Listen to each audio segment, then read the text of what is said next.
Commander Sarah Chen pressed herself against the twisted metal of the crashed transport, her breath forming small clouds in the frigid air of Kythera Prime. Through her rifle scope, she watched the hulking forms of the Vorthak hunters stalking through the crimson forest, their forearms wielding plasma weapons with casual confidence. They moved like apex predators who had never known fear. That was about to change. For 3 years, the Vorthak had treated human colonies like their personal hunting preserves. They would descend from their massive ships, capture entire settlements, and transport the survivors to this nightmare world. Here, among the bone-white trees and blood-red soil, they would release their human prey and begin the hunt. The strongest might survive a few days. The lucky ones died quickly. The Vorthak were perfect killers, 12 feet tall, armored hide, enhanced reflexes and technology centuries ahead of anything humanity possessed. They had evolved on a world where everything tried to kill everything else, and they had emerged as the ultimate survivors. When they discovered humans, they saw not a sapient species but the perfect prey, intelligent enough to provide a challenge, but weak enough to ensure Vorthak victory. They had not counted on humanity's greatest strength, the ability to learn, adapt, and become something more dangerous than their hunters ever imagined. Chen touched her earpiece. Phoenix Team report. Phoenix 2 in position, came Lieutenant Rodriguez's voice. 3 Vorthak moving through Sector 7. Phoenix 3 ready, whispered Sergeant Kim. I've got eyes on their tech cache. Chen smiled, grimly. The Vorthak had made one crucial mistake in their arrogance. They had left survivors. Not just the broken, traumatized humans they intended, but hardened soldiers, engineers, and scientists who had studied their captors with the cold precision of a species that refused to die quietly. Dr. Elena Vasquez had been among the first wave of captured colonists. While the Vorthak hunted her neighbors for sport, she had observed, cataloged, and learned.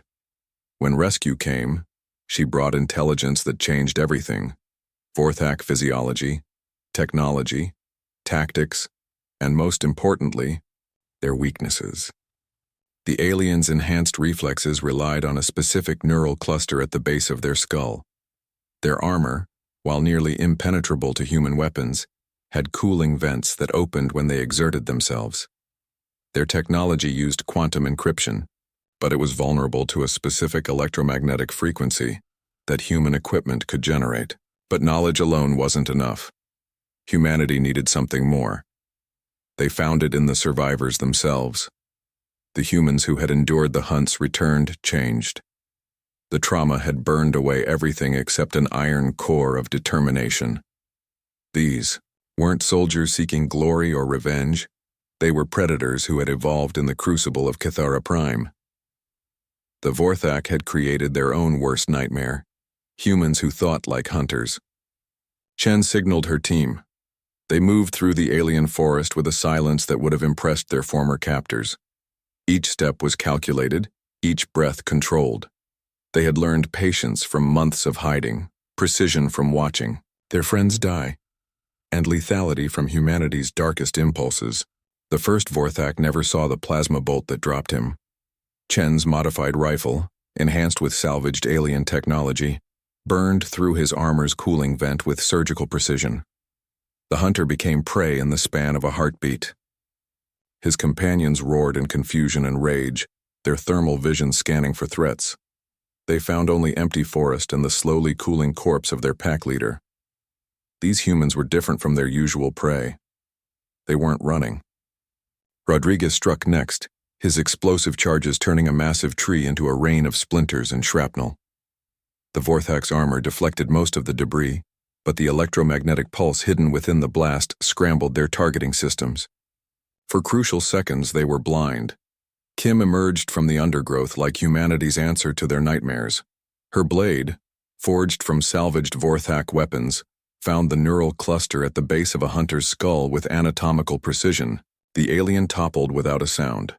The last hunter, wounded and confused, made the mistake of calling for backup. His communication was intercepted by human equipment and traced back to the Vorthak base camp. Within hours, Chen's team had the location of every hunting party on the planet. As dawn broke over Kithara Prime, the remaining Vorthak hunters found themselves surrounded by an enemy they didn't understand. These weren't the scattered, terrified humans they remembered. These were something new. A fusion of human intelligence and alien technology, tempered by suffering into something harder than both. The Vorthak tried to flee to their ships, but human engineers had been busy. The vessels that had brought the hunters to their private preserve now refused to respond to their commands. Dr. Vasquez's understanding of their quantum systems had borne fruit in the form of a virus that turned their own technology against them. Trapped on the world where they had committed countless atrocities, the Vorthak finally understood what their human prey had experienced, but where humans had used their terror to fuel adaptation and growth, the aliens found only paralysis. They had been apex predators for so long that they had forgotten how to be anything else. Chen stood over the last Vorthak commander, the alien's 4 arms bound with his own restraint technology. Through her translator, she heard his confused question, "How? We are the perfect hunters." She thought of Dr. Vasquez, analyzing alien physiology while her colleagues died around her. Of Rodriguez, turning his fear into explosive expertise. Of Kim, transforming her trauma into surgical lethality. Of the thousands of humans who had died on this world, their sacrifice teaching the survivors how to become something the galaxy had never seen. "You are hunters," Chen replied. "We became something better. We became survivors." The rescue ships arrived 3 days later to find Kithara Prime under human control. The Vorthak hunting preserve had become humanity's first off-world colony, built on the bones of their former tormentors. News of the victory spread through human space like wildfire, carrying a simple message. Humanity would not go quietly into extinction. In the depths of space, other predator species received the transmissions and reconsidered their plans. The galaxy had gained a new apex predator, one that had learned to hunt not for sport but for survival. And unlike their predecessors, humans hunted in packs.